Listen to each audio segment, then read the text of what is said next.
Vote দিলেন, কি বলবেন? সকাল সকাল ভোট দিলাম। সমস্ত আসানসোল লোকসভা কেন্দ্রে সবাইকে বলবো নিজের সাংবিধানিক অধিকার মত প্রকাশ করতে, এবং যে লড়াই 2 মাস ধরে সোয়া 2 মাস ধরে যে লড়ছি সেই লড়াই যাতে সফল হতে পারে, সমস্ত মানুষ যেন শান্তিপূর্ণভাবে তার মতটা প্রয়োগ করতে পারে। এখনো পর্যন্ত কোনো অভিযোগ এসছে? না, সামান্য একটা অভিযোগ এসেছিল আপনার নিঘার ওখানে পোলিং এজেন্টদের বসার জায়গাটা মানে আগে প্রিপেয়ার করেন, এতক্ষণে করে দিয়েছে। সুরক্ষার ব্যাপারটা কি বুঝলেন? হ্যাঁ, এইখানে যেটুকু দেখলাম সুরক্ষা ব্যাপারটা মোটামুটি ভালোই আছে। মানুষ আইডি প্রুফ দেখে সবাইকে ঢুকতে দিক, ভেতরে যাতে প্রত্যেক পার্টির একজনের বেশি যেন অতিরিক্ত পোলিং এজেন্ট না থাকে। কারণ এর আগে আমি এলাম, এখন দেখলাম একই পার্টির রিলিভার আর পোলিং এজেন্ট দুজনে একসঙ্গে আছে।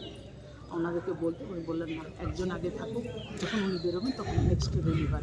সাধারণ ভোটারদেরকে কি আবেদন রাখবেন আজকের দিনে? আজকের দিনে সাধারণ ভোটারের কাছে এই আবেদন, শান্তিপূর্ণভাবে ভোট দিন।